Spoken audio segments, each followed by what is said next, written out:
Welcome everybody to our corner of the ocean. We welcome you. Okay. Okay, yeah. We welcome you to our Bazaar series. Oh, wait, I pronounced that wrong, but doesn't matter. Let's dive under the surface. Let's do it. I'm Nonhead, and you're Blake. Yep, Bizarre Blake on YouTube. Yeah, exactly.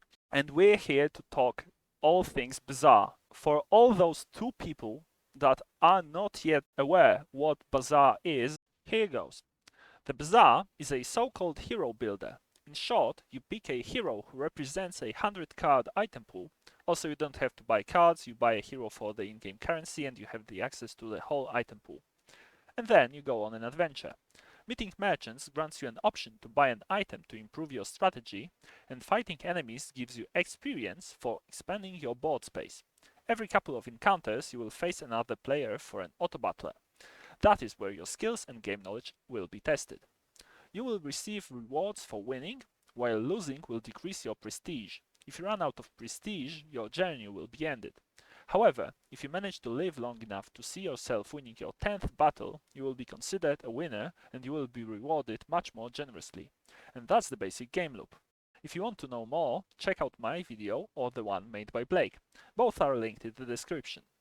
Okay, first thing I wanted to talk about, or we both wanted to talk about actually, is hero identity. What makes a hero unique in essence? The first thing that is the most important, in my opinion, is their own mechanic. So, for example, we know that Pig is more focused on economy and acquiring more and more health, while, Yep. for example, Vanessa is the aggressive type that focuses on weapons and dealing damage fast. Mm, Yeah. I think for the heroes, kind of the big part of the game is that no two heroes should ever feel alike because it's kind of the main thing you're playing the game for. It's kind of the main reason, like the main item you're paying money for if you're, dumping money into the game. So you want everything to feel very different. And this game does a really good job of that, even down just to like straight up card art. Like you can look at any piece of card art and have a pretty good idea of who um, that card goes to without even knowing what it does or anything like that. I think on things like that are kind of important. Yes, on one hand, you are correct that those cards have their certain theme that is connected to the certain hero, right? However, what I noticed while gathering information for our talk, a couple of heroes have the same sort of color palette. The blue and yellow are fairly common among our heroes. Yellow is, I think, the most visible one. Pygmalion has his main colors as blue, yellow, and beige, at least in my opinion, though I am colorblind, so I might be wrong. That's pretty generally what his colors are. Kind of the blue is what I think of when I think of Pygmalion generally. But yeah, Yeah, but when you look at him portrait, right? Or like general his image, he has yeah, this like blue vest or something like this. Let me just it's got look like up. gold embroidery on it, sort Yes, of thing yes. going So on. I assumed yellow, right? But we can agree that this could be also interpreted as gold. Yeah, Um, okay, yeah. So he has a blue shirt with a, I guess, beige vest, though it's not really a vest. Like it's, I don't know, some sort of material, some sort of cloth with yeah. this golden embroidery. So Stell, her main color is also yellow. So I guess yellow and gold aren't exactly the same, but they are in the similar ballpark, I would say. Definitely. And also, the other thing that you might notice, excuse me, is that Dooley's scarf is sort of orange yellow as well. And Yeah. yeah, exactly. And one other thing that I noticed, which I guess we will talk more in depth later on, but this alleged seventh hero also has yellow elements. And going back for a bit to Dooley's, if you remember the fire thrower, flamethrower, exactly, fire thrower. What what a word! Okay, flamethrower. The art was that the flamethrower had yellow elements and the silver background. So I assume, also judging by other duelist card, that his main characteristics, like in terms of colors, will be yellow and silver. So instead of blue and yellow for pig, yellow is used in another character, simply paired with another color.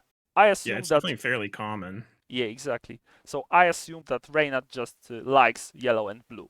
Yeah, but his logo is like Tempo's logo is blue too, if you think about it. So it's Isn't it pretty. yellow? I I It mean might they have originally had yellow in it because it had like a thundercloud.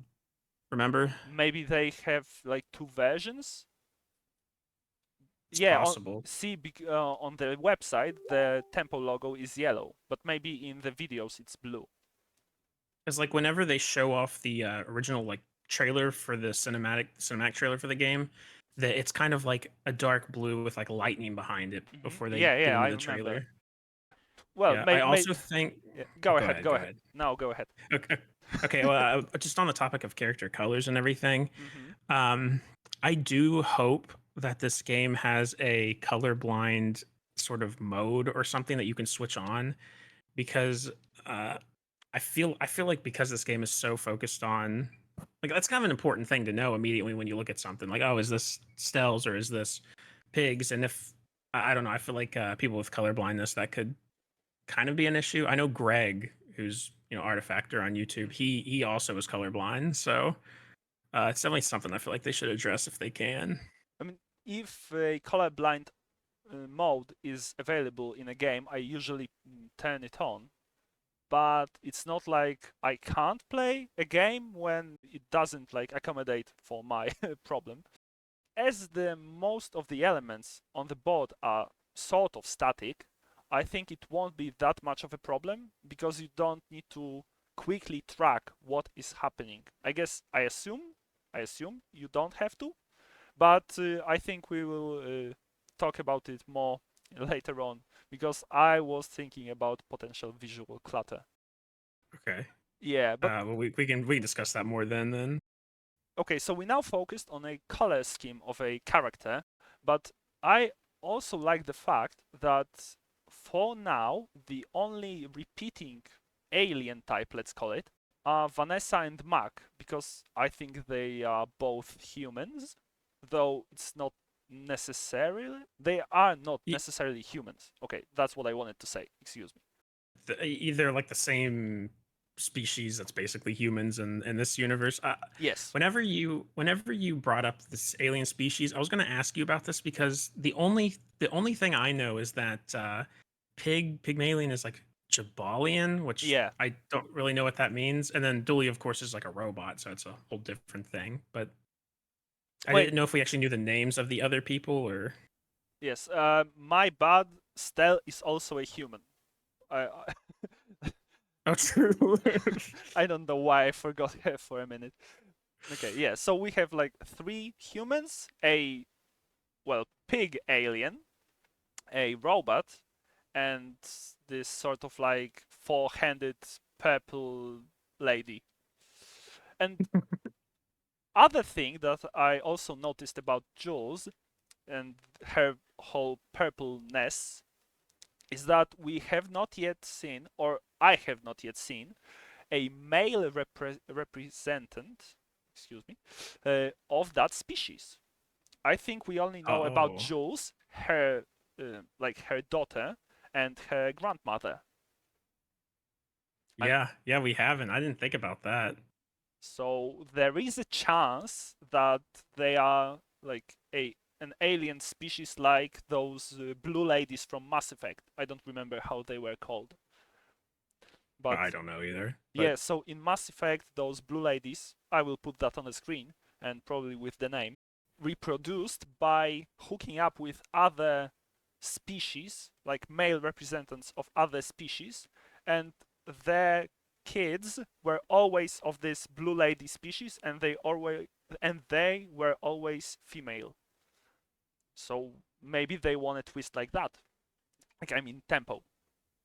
Yeah, that would be cool. I never even thought about that. And it's I would say besides like humans, it's kind of unprecedented that we've seen three of Jules' species because most of the other ones you've really only seen like the one or maybe two. Because I think we've seen pigs like the Elder, which is kind Hmm. of like a Pygmalion, Jabalion type character. Do you But think the elder is related to pig? I don't know if he's related, but I assume he's like the same species. Well, I don't know if he's that's definitely the confirmed. same species. Like they look similar. Yeah, yeah, yeah. I mean, I wouldn't expect for Temple and Reynard to make like two different species of alien that look extremely similar. You know, That's what I was assuming. Yeah. that's. I mean, that would Uh, be the like harder for people to discern what is what.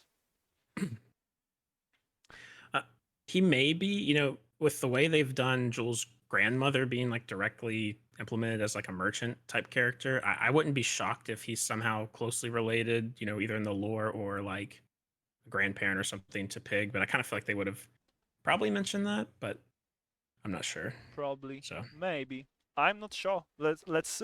Well, I expect to like I expect there will be someone that will dive deep into the lore of the Bazaar and will explain to us like all those nuances. Like someone like Vatividia for Dark Souls content. oh God. Yeah. Well, we also just need more info now too. It's so scattered at the moment. It's hard to parse Hmm. stuff out for sure. So, Yeah, okay. So how about we focus now on each individual hero and like talk about who they are, what they do best, and what to expect from them. okay. Who would you choose for the first one? I would probably talk about Vanessa first because I feel Okay. like she's kind of and I don't mean this in a bad way, but she's kind of the basic hero. She's the hero I kind of expect like new players to jump in and play first. She's more just kind of damage focused. People who aren't familiar with this type of game, it is a new type of game, but people who aren't familiar with other card games or RPGs who are just jumping into this, I feel like she's the easiest hero to learn. Maybe kind of like Soldier 76 in Overwatch, that sort of comparison where he's kind of a generic FPS character, that sort True. of thing.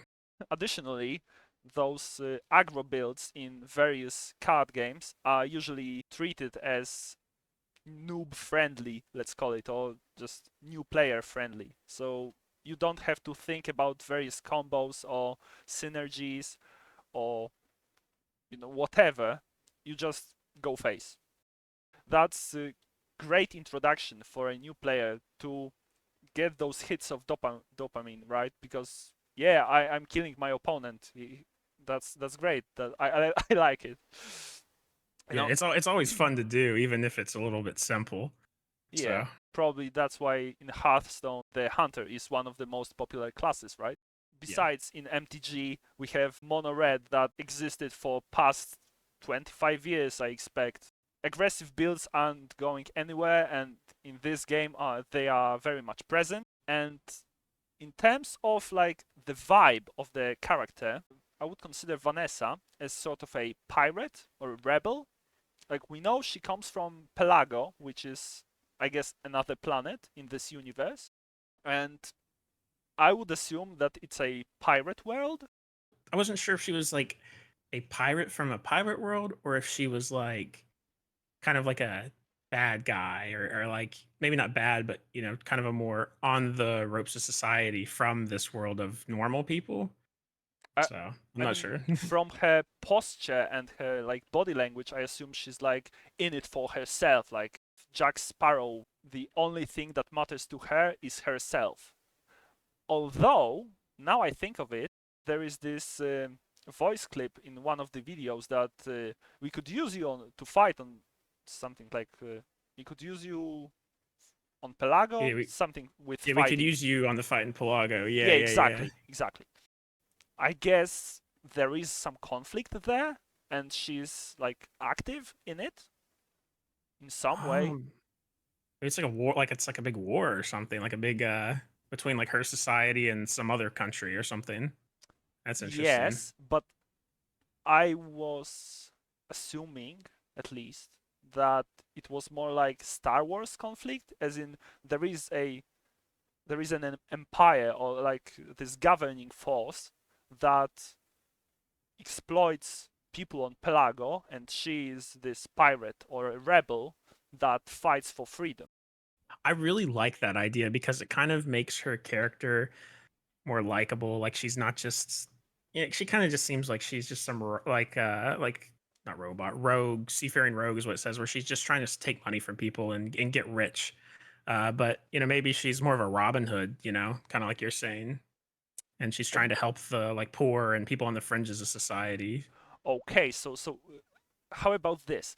She comes to Bazaar to earn gold or gems or whatever the currency is, and also recruit people to help her fight on her original world, right? So maybe like she has this sort of like greedy personality, but she also considers her home world as something worth fighting for.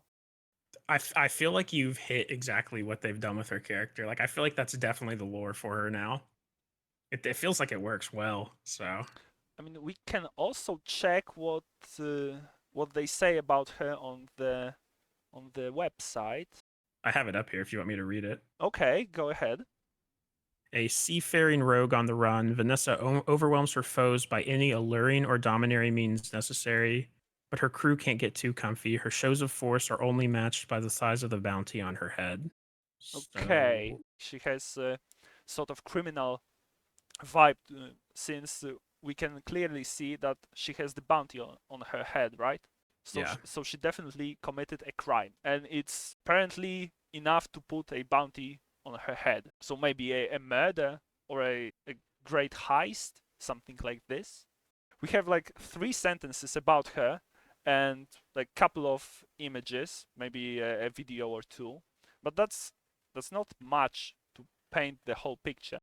Yeah, I'm really interested in the lore in this game, and I've even seen some people in like YouTube comments like asking for more information on the lore. So I really hope we get I don't know, I know cinematics are expensive, but more, comics or some more information to really understand like each character's motivation.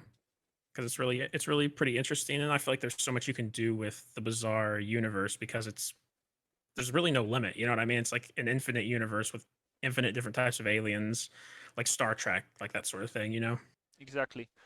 Reynard already mentioned, like, that was, I guess, years and years ago, but he always wanted to make an IP that could go, like, the extra mile with TV shows, films, and I guess comic books or other games, right? So, the expanding, ever expanding universe. I would I gladly could see a show in the world of the Bazaar. If it's I was a just of gonna the say that. Oh, yeah, exactly. go If ahead. we talked about colors of our characters and the colors that are, I think, most important in the identity of Vanessa are black and red. So those aggressive colors, right? She's Yeah, a little bit of fast. green too. Right, she has this ribbon in her hair that's green. I think it's green. I'm not Yeah. sure. She's wearing like a green like vest, a thing under her vest too. Yeah, So this crop top. I think that's what it's called. yeah. Okay, right. So Vanessa, apparently, she's master of synergies because she combines different aquatic creatures and items for bonus effects. We don't know much about aquatic items, I think.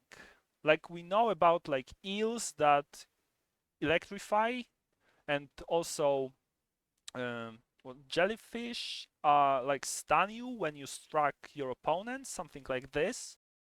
Do you know Yeah, any cool other items? I don't like really specifically remember the aquatic items we've seen, but they do heavily seem focused on like either giving your weapons positive effects or giving like the enemy some sort of negative effect. And it seems like there's aquatic items that are weapons and aquatic items that are vehicles. I think so. So I think there's like a We've ship. definitely, yeah, we've seen a ship and we've seen a submarine. Oh, okay. Yes, but I'm not sure if the effect for the submarine was revealed. I think we've only seen the art. I'm not exactly 100% Th- sure on that. This is where things get a little dicey because we've seen so few items. It's like you're kind of just guessing, what exactly the sort of Uh, builds that are going to come out of like aquatic items, for example, True. because we've seen so few. To be fair, anything can happen in terms of the items before the beta is open, right? Because Very true. like I've watched the Bazaar number 37 countless times, like over 10 times, probably around 20, like the whole thing, 4 hour video. So I kind of get mixed up on the finer details, but like I remember things that happened. Like Gulch was the main user of aquatic items, so he uh, rolled random items and like you had to defeat him. Okay. So I guess that we'll have to see what other aquatic friends await us. Like I'm an octopus, you're an orca. Like it's upper alley. And we already mentioned that Vanessa is an aggressive hero. She relies on her weapons, and weapons usually are paired with this mechanic that is called ammo, which, well, means simply that you can use your item a certain number of times during the round. Do you think that certain mechanics, for example, ammo, will be focused or like reserved for, in this case, Vanessa? Like, for example, we have Vanessa, she has ammo, uh, let's say Pygmalion has freezing, and Julie has burning. And Mark has poison, right? Do you think they will leave like one mechanic for each of the heroes, or will they mix them up? Well, I think like because like Jules has joy is kind of we don't really know what it does, but she Hmm. has that. But we've kind of heard them mention too about future heroes potentially having that same unique mechanic as well. So maybe ammo is limited to Vanessa at the moment, but I have no doubt that in future, maybe either card packs or future heroes will probably eventually there'll probably be somebody who does it. You know what I mean? Hmm. I mean, I would suspect. I'm pretty sure that it's not like the only ammo items will be available to Vanessa, because that would be dumb, sort of, from the design standpoint. Because I mean, you want to use your mechanics, right? But Yeah. what I was precisely wondering, if like let's say 90% of a certain mechanic will be in one set, in this case like a hero, right? But I guess maybe they have other ideas to make heroes distinct. Like you mentioned joy. Joy is a concept, right? So other heroes could use this joy because those professions that they represent are sort of entertainers, or like are services in a way, right? So Jules is a Yeah. chef, so she cooks food. Food is nice. People like food. We are happy when we eat food. Like that's easy to follow. But let's say a musician also is providing sort of a service, right? They are making music that you listen to, and you also are happy. So maybe things like that could be connected with not really abilities, but like those mechanics. Yeah, and I could see I get what you're saying. You're saying like so other characters might have ammo items, but it'll be very rare in their builds. Is that what you're kind of saying, like with Yes, the other heroes? that's what I'm wondering about, right? Because Y- I'm not sure, but uh, It definitely doesn't seem common in the heroes we've seen so far because I don't even know if we've ever seen another ammo. Maybe I we have, but know that when Reynard was playing Stell in this Bazaar number 37, he got a flashbang that, and also he had a rocket drone, and they both had ammo. So there are okay. definitely items that use those mechanics, but Well, that was 2.5 years ago, so what do I know? I also, I mean, I know we haven't seen like anything about Mac, but I do. It does sound like his potions are limited uses, so it's kind of a I similar thing. think Reynard mentioned that they might be limited. Yeah. So it's even if it's not called ammo, it's kind of the same thing, but it might be limited over a run and not. I'm not really sure. Is it limited in every single battle, or is it limited over an entire run? I don't Hmm. know. That's, So huh. I have no idea. We'll see. And the other thing, the weapons that Vanessa uses, which are her, like that's her identity, right? She goes guns blazing. She goes in guns blazing. yeah.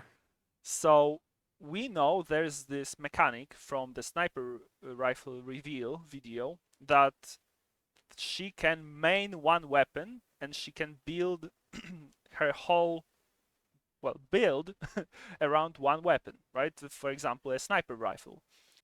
I would like for her to have, or maybe not her precisely, but maybe another hero could have a mechanic that is dual wielding, right? So you can have like two one-handed weapons that complement each other. It would, Ooh, I like that. Yeah, that would be cool. yes, and let's say they have to be on opposite sides of the board. I don't know. I'm spitting nonsense right now. But maybe Reynard and the team will get inspired. Well, that's the thing with the Bazaar too. There's like an infinite number of things you can do with heroes because like see I feel like Dooley's a really interesting hero, and I know we're kind of jumping around between heroes, but True. because he has a permanent item, it's like I don't know, it's just a weird concept. So you could have a character who has like I don't know two permanent guns that can both be upgraded or something like that. You know what I mean? Hmm. You do anything. So You can like do a anything in this game. gunslinger hero, you would. That's what you imagined, right? Yeah, I guess so. I'm not exactly sure, but Okay. just kind of threw that out there. Okay. I, Yeah. I I guess that could be fun. Like, what I had in mind were probably two daggers or two swords, but two guns oh are okay. equally viable. I guess even maybe more so. I definitely I feel like Vanessa will be my one of my lesser played heroes. Maybe not, after we play the game, maybe I'll change my mind. But I definitely feel like when I play her, I'll want to go for like the one weapon, which I know you can't force builds, but it would be really fun to go for like a one weapon like sniper build and just one shot the enemy. I just that seems really satisfying to me. Hmm. Definitely. I wouldn't consider like any character right now. I wouldn't disregard them, right? Because at some point when we enter the beta, we might find that the whole set, 100 cards of the hero, are actually pretty fun and interactive. And the things that we've already seen might not necessarily really represent what it means to play as a certain hero. What we've seen like 10 to 20 cards of each hero. So, well, we've never seen 80% that's left, right? Yeah, that's a very fair point. So, I mean, I'm excited to try every character that we can get our hands on. Well, as probably most people know, we will have access only to Vanessa, Pygmalion, and Dooley at the start when the beta comes around in October. But okay, let's say we've covered Vanessa pretty thoroughly. Do you want to add anything else? No, I think we've covered her as much as we can. So Yeah, okay. So le- how about Pygmalion next? How about that? sounds good. Right. If you're still here, thank you for listening to the first episode of Under the Surface. Like, comment, subscribe. You know the drill. For the next episode, check out Blake's channel on Thursday, and we'll see you then. Bye! See ya.